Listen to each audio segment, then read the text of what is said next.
नमस्कार। जय भीम, जय संविधान। मिलिए मेरे हस्बैंड और मेरे दोनों बच्चों से, जो हम संविधान सेव करने के आंदोलन में शामिल होते हुए, संविधान है तभी हम हैं, इसलिए हर हाल में हर कीमत पर हमें अपने संविधान को सुरक्षित रखना है। भारत के भारतीय जन संविधान नामा के 5वें चरण में आप सभी का स्वागत है। सभी सहयोगियों को जिन्होंने लाइक किया, कमेंट किया, सब्सक्राइब किया, सभी को आभार। आज हम बात करेंगे महान बुद्धिजीवियों। आज हम बात करेंगे संविधान के मूल अधिकार, फंडामेंटल राइट को। फंडामेंटल राइट के बारे में डॉक्टर अम्बेडकर ने कहा कि मूल अधिकारों से संबंधित संविधान के भाग 3 पर सर्वाधिक ये अलौकिक, सबसे प्रकाशित और सबसे मूल्यवान, सबसे महत्वपूर्ण अगर कोई भाग है कॉन्स्टिट्यूशन का, तो वो है फंडामेंटल राइट। इसलिए फंडामेंटल राइट इस कॉन्स्टिट्यूशन का सबसे अलौकिक, सबसे प्रकाशमान, सबसे मूल्यवान भाग डॉक्टर अम्बेडकर ने कहा। इस पर आपको बता दें, इस पर 38 दिनों तक संविधान सभा में बहस हुई, 38 डेज। कुछ लोग कहते हैं कि डॉक्टर अम्बेडकर ने कॉपी पेस्ट किया था। क्या 38 दिनों तक सिर्फ एक पार्ट, वो भी फंडामेंटल राइट पर संविधान सभा में बहस होता है और कहने वाले एक शब्दों में कहते हैं कोई कि डॉक्टर अम्बेडकर ने कॉपी पेस्ट किया था। कुछ भी बोल देना बहुत सरल होता है, लेकिन उस पर अमल करना बेहद ही कठिन।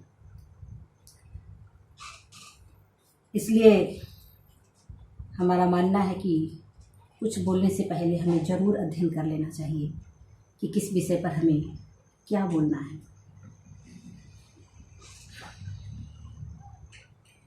समिति में 11 दिन तक, सलाहकार समिति में 2 दिन तक और संविधान सभा में 25 दिनों तक जो है फंडामेंटल राइट पर चर्चा हुई। आज मैं आपको फंडामेंटल राइट के जो मूल अधिकार हैं उस पर उसका परिचय सिर्फ बता पाऊंगी, क्योंकि समय कम होता है और हमें काम बहुत अधिक होता है।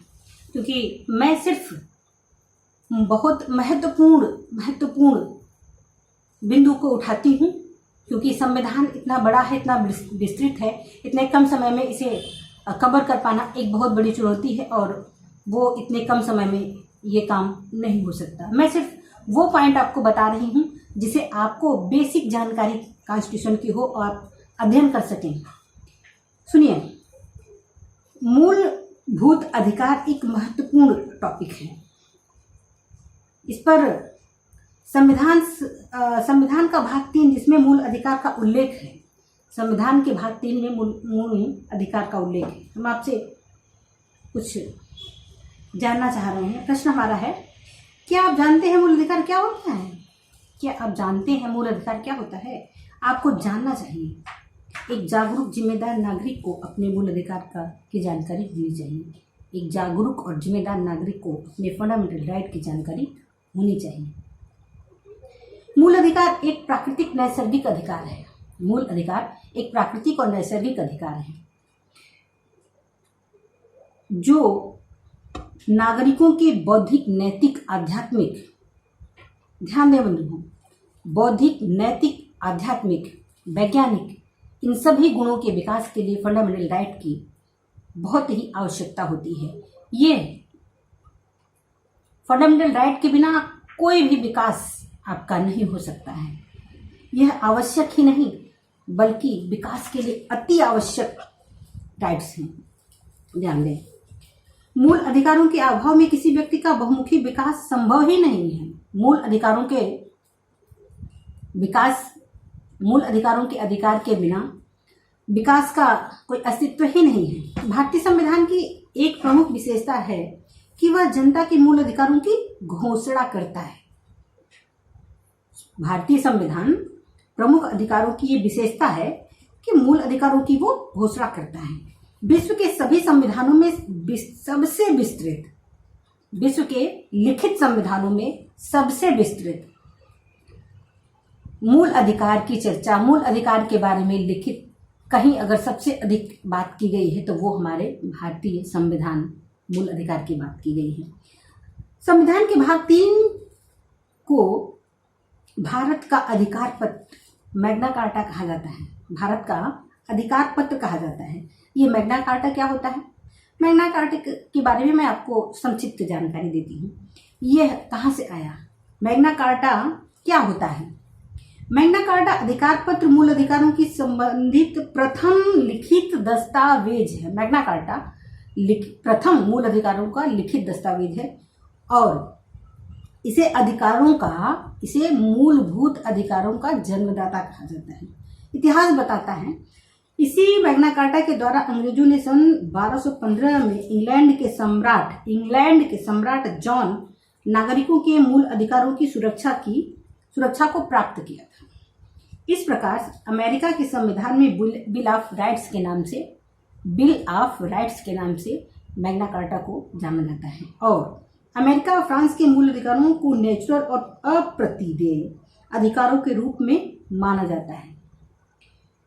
भारत में अशोक काल में यह मूलभूत अधिकारों को भारत के भारतीयों को मिला हुआ था। हमारे माननीय सुप्रीम कोर्ट के न्यायाधीश मूल अधिकारों के बारे में एक महत्वपूर्ण बात बताते हैं जो मैं आपको बताती हूँ। गोलकनाथ केस में माननीय जस्टिस सुब्बाराव जी ने कहा कि मूल अधिकारों को नैसर्गिक और अप्रतिदेय अधिकार माना जो दिया नहीं जा सकता है। ये अगर आप मनुष्य हैं तो आपको ये अधिकार प्राकृतिक तौर से मिला हुआ है। संविधान में मूल अधिकारों को शामिल किए जाने का उद्देश्य, बहुत बड़ी बात है, संविधान में मूल अधिकारों को शामिल किए जाने का उद्देश्य उन मूल्यों का संरक्षण करना है, फंडामेंटल राइट का संरक्षण करना है जो एक स्वतंत्र समाज के लिए अति आवश्यक है। आप जानते हैं, मैं एक बहुत बड़ा हक आपको बताती हूँ। सामान्यतः हम सभी यह समझते हैं, एक सामान्य नागरिक होने के नाते हम ये समझते हैं कि सरकार हमें मूलभूत अधिकार देती है, लेकिन ऐसा है नहीं, जबकि इसका बिल्कुल अलग है। भारतीय संविधान मूल अधिकारों की विधिवत घोषणा करता है। क्या करता है? घोषणा करता है और सरकार को यह दायित्व सौंपता है कि वो हमारे मूलभूत अधिकारों की सुरक्षा करे। भारतीय मूल अधिकारों का आदर करना, संरक्षण करना सरकार पर कर्तव्य अधिरोपित करता है संविधान सरकार की शक्तियों को सीमित करता है कि वो फंडामेंटल राइट को वायलेट ना करे किसी भी परिस्थिति में, चाहे वो बहुमत में हो, अल्पमत में हो, लेकिन वो फंडामेंटल राइट का संरक्षण करे, जिससे सरकारें अपने बहुमत का लाभ उठाकर भारत के नागरिकों की स्वतंत्रताओं के विरुद्ध अपनी शक्ति का प्रयोग ना करें। इसलिए फंडामेंटल राइट जो है सरकार की शक्तियों को क्या करता है? वो सीमित करता है कि वो नागरिकों के फंडामेंटल राइट को वायलेट ना करे जब वो बहुमत में हो। इसलिए फंडामेंटल राइट से कोई छेड़छाड़ हमारी सरकार नहीं कर सकती है। यह मूल अधिकार प्राचीन काल या बुद्ध काल में भी हमें देखने को मिलता है। जैसा कि हम सभी जानते हैं, लक्ष्मी गणराज्य विश्व का सबसे पहला गणराज्य है। लक्ष्मी गणराज्य सब विश्व का सबसे अभी तक की ऐतिहासिक जानकारियों के मुताबिक ये हमें इतिहास में पढ़ने को मिलता है कि लिच्छवी गणराज्य सबसे पहला गणराज्य था।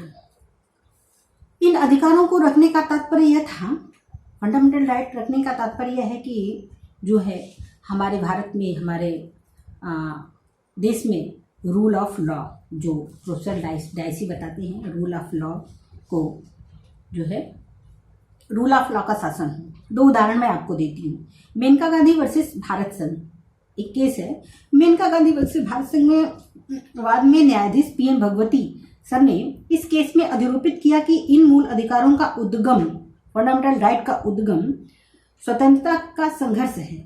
उन्हें मूल अधिकार को संविधान में इस आशा व प्रत्याशा के साथ शामिल किया गया था कि एक दिन सही स्वाधीनता का वृक्ष, माननीय भगवती सर बोल रहे हैं, एक दिन सही स्वाधीनता का वृक्ष, किसका वृक्ष? स्वाधीनता का वृक्ष भारत में, हमारे देश में, हमारे भारत में विकसित होगा। स्वाधीनता का वृक्ष हमारे भारत में विकसित होगा, ऐसी उम्मीद माननीय भगवती सर ने अपने केस में व्यक्त किया था। दूसरा केस मैं आपको उदाहरण के तौर पे बताती हूँ। M नागराजन वर्सेस भारत संघ के वाद में, M नागराजन वर्सेस भारत संघ के वाद में माननीय न्यायाधीश महोदय ने कहा, माननीय सुप्रीम कोर्ट ने कहा, इस मूल अधिकारों को और उसकी महत्व को बताते हुए, मूल अधिकार नागरिकों को राज्य के द्वारा दान नहीं है। आप ये नोट करें, जो भी बंधु ये वीडियो देख रहे हैं, मैं उनसे निवेदन करती हूँ कि आप इन महत्वपूर्ण बातों को नोट करें और इसे अपने जीवन में पालन में लाएं। भारतीय संविधान में मूल अधिकार नागरिकों को राज्य के द्वारा दान नहीं है, राज्य के द्वारा दान नहीं है। भाग 3 फंडामेंटल राइट, भाग 3 मूल अधिकार प्रदान नहीं करता। भाग 3 मूल अधिकार प्रदान नहीं करता, बल्कि इस बात की पुष्टि करता है, स्पष्ट करता, पुष्टि करता है कि मूल अधिकार का अस्तित्व है। इसका अस्तित्व है, मूल अधिकार का अस्तित्व है और उन्हें संरक्षण प्रदान करता है। सरकार जो है हमारी मूल अधिकार को प्रदान नहीं करती, बल्कि उसका संरक्षण करती है।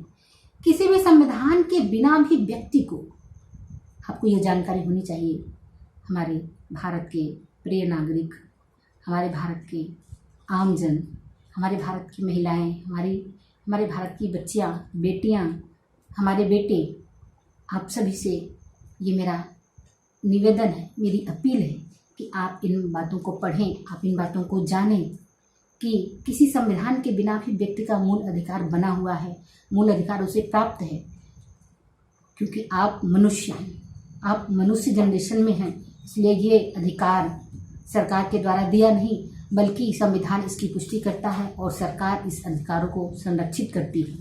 और यह तभी होगा जब आप शिक्षित होंगे, जब आप पढ़ेंगे, अध्ययन करेंगे, जब आप मजबूर नहीं शिक्षित होंगे। आज के लिए मैं इस वीडियो को यहीं सबमिट करती हूँ। माननीय महानुभाव, मेरी बहनें, मेरे बच्चे, सभी लोगों से अपील है, आप संविधान नामा में सहयोग करें, शेयर करें, सब्सक्राइब करें और बेल बजाना ना भूलें, जिसे हम इस एक महत्वपूर्ण पहल को आगे ले जाएं। आज के लिए इतना है। शुक्रिया, धन्यवाद। जय भीम, जय संविधान।